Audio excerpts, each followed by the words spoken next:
Hey, 8th graders, Shafsky here, and even when I'm not here, you're stuck with me. So today's lesson is a video lecture on the Louisiana Territory. You should have your chapter 15.2 video lecture notes in front of you. Don't forget that you're going to need to highlight vocabulary words and add a colored labeled visual to this side of the page as you go along. All right, so let's get started. First question we want to ask was, why was Louisiana so important? Well, first of all, here's the Louisiana Territory, okay? Today, the state of Louisiana, the border of it is just like kind of right here. But back then, the Louisiana Territory went all the way up into present-day Canada. And it lay on the west side of this very important river. And we're going to talk about this river a lot in the video lecture, so make sure that you add the name of that river right here. And in the early 1800s, this Louisiana Territory was not controlled by the United States. The border of the United States ended right here on the eastern side of this important river. Instead, this territory was controlled by America's old ally or friend from the American Revolution. Okay, so see if you can remember which European country helped the United States in the American Revolution. You want to add that right in there. Now, the Mississippi River, this river right here, was very important to American settlers who were in the west of the Appalachian Mountains. So remember, if you look at this map up here, the Appalachian Mountains kind of run right through here. And a lot of people who didn't have land, okay, kind of poor people, they moved over from the original 13 states into this western area to settle and become farmers. And this river was vitally important to them. Why? Well, take a look here. Here's a bunch of farmers, American farmers. Here's some of the crops that they want to sell, okay? And how are they getting them down to New Orleans, where there are lots of people with big ships who are ready to buy their crops and then send them to all sorts of different places, okay? In essence, this river here acts like a big super highway and makes it super easy to float your crops down from where your farm is located all the way down to New Orleans where all the buyers are. If you didn't have access to the Mississippi River, you'd have to load all of this onto wagons, which are much smaller than these boats. You'd have to have animals like oxen or mules to carry them over roads that aren't very good. You'd have to cross over mountains. It'd be kind of dangerous. It'd take a long time finally to get them over to these markets here on the eastern United States. So access to this river is vitally important to these American settlers who are here in the what was then called the western part of the United States. Now, this guy here, he's the leader of France in the early 1800s. His name is Napoleon. I'm sure you've heard that name and you'll learn more about him next year in high school, okay? But he had his own plans for what he wanted to do with this Louisiana Territory, okay? He wanted to settle that land with thousands of blank blank, okay, who would raise food. Now, what kind of people raise food, right? Grow crops, okay? We were just talking about them. But he obviously wouldn't be settling them with American versions of those people. He would want to settle them. He's the French leader, right? So he'd want to settle them with, all right, so hopefully you figured out the two words that go in there. And the reason he needed these people over here raising food is because if we could expand this map a little bit, there's some Caribbean islands right here, okay? And they're controlled by France, and they have lots of sugar plantations over there, and they have African slaves working on those sugar plantations, and they need to feed them. Well, it costs a lot of money to bring that food all the way over from France, which is, I mean, we'd have to extend our map way over there to get to France.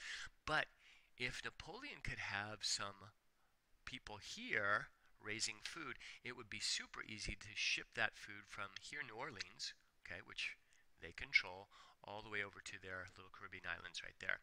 So that was the plan that he had for how he wanted to use this territory.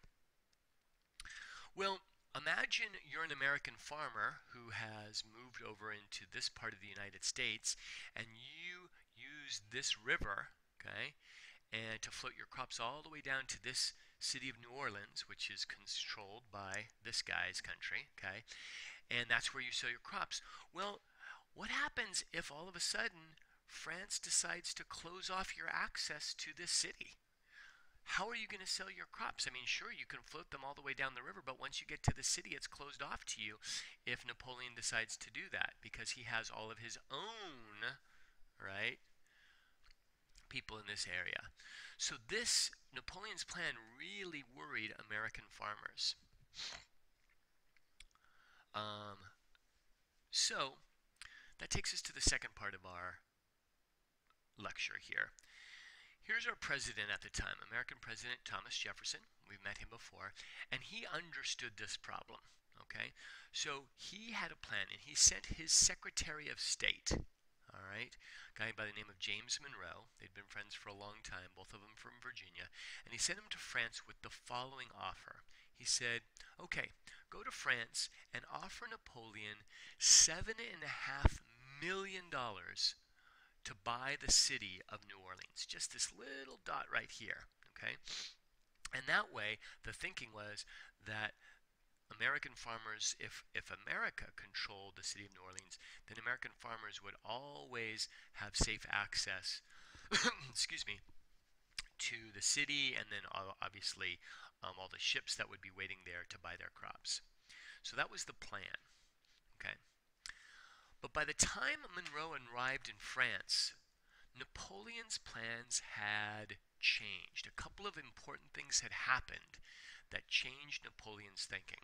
So the first one has to do with those French slaves that we were talking about who are over there in the Caribbean that were working on the sugar plantations. Well, the conditions over there in those sugar plantations were horrific, okay? And as you can imagine, these African slaves didn't really like the way that their life was. So look what happened, okay? Does this look like the African slaves are just kind of working in the fields, you know, following orders? No. They've gotten a hold of guns. They've gotten a hold of French military uniforms, and it looks like they are fighting these people over here, right? So something has happened with those slaves in the Caribbean that has changed since we last visited them, okay? In addition, we know that France and Britain are, they're enemies. Not today, but back then. And they were on the verge of yet another war, okay? So figure out how to fill in these two blanks that show how Napoleon's plans had changed from his original idea. So all of a sudden, because he has this war, that he's on the verge of war with Britain, and he's got these slaves who are revolting in the Caribbean, all of a sudden Napoleon needs money more than he needs land. So this Louisiana Territory and all of the plans that he had for that are becoming less and less, the land is becoming less important, and he needs money. So when Monroe arrives in France, and here's Monroe, and he's talking to the French representatives, the French offered to sell him not just this little dot here of the city of New Orleans, but they offered to sell him the entire Louisiana Territory for, instead of $7.5 million, $15 million. So they double the price, but look how much more territory we're talking about here. So Monroe doesn't have any authority to make this purchase, but he decides it's too good of a deal to pass up. So he signs an agreement with France to purchase all of this territory. Now, of course, he has to come back and tell President Jefferson about what he's done, and the legislative branch has to agree to it. So it's not a done deal yet. So he comes back, and as soon as Americans start hearing about this Louisiana Purchase, this deal that Monroe has struck with the French, many Americans approve of this purchase because, well, let's take a look. Here's the size of the United States, okay, before the Louisiana Purchase. Now look at all of this territory that they're adding. So they're almost blank the size of the country, okay? So remember what we talked about in class. What's happening to the size of the United States if they add all of this territory? And the price, while $15 million seems like a lot of money, the price is actually only like between 2 to 3 cents an acre. So it's actually quite a cheap price. Okay. However, There are also some people who are opposed to this Louisiana Purchase, and they have several arguments. So some argued that basically just the United States is going to become too big to govern. It's just too big. This is way too big of a territory to govern effectively, and so they don't like that idea. Also, there are some people here on the East Coast in the original 13 states who fear that, look, we keep adding all this Western territory. Eventually all this territory is going to become states, and all these Western states will end up having more power than we do as the original 13 states. So some people in the East didn't like this idea because they feared that they'd lose kind of power compared to the Western states. And then there were still others who accused President Jefferson of tearing this particular document, so that's with the blank, you need to fill in the blank, to tatters, okay? Because as you know, we've looked at this document tells us what the government has the power to do and what they don't have the power to do. And nowhere in this document does it say that the president can purchase territory from other countries. Just doesn't say that. It's not included. And so some people feel like Jefferson, by doing this, well, Monroe did it, but with Jefferson's approval, is tearing this document to tatters, okay? Because it doesn't say in that document that he can do what he did. So there's this big debate that goes on, but in 1803, there's a group in the United States government that is the one who has to vote to ratify all treaties. Now, we've talked about this when we looked at that document, and it's not the president who votes. The president makes the treaties, but this group, it's in the legislative branch, okay? It's one of those two bodies that are in the legislative branch. It's not the one, it's the one where every state has equal representation. Every state has two of these representatives, and so there's equal representation in that body. Well, that group voted and they decided to ratify, and you know what that means, the Louisiana Purchase treaty with France.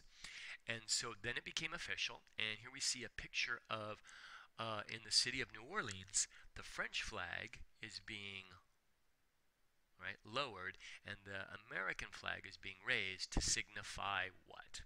I think you can figure that out.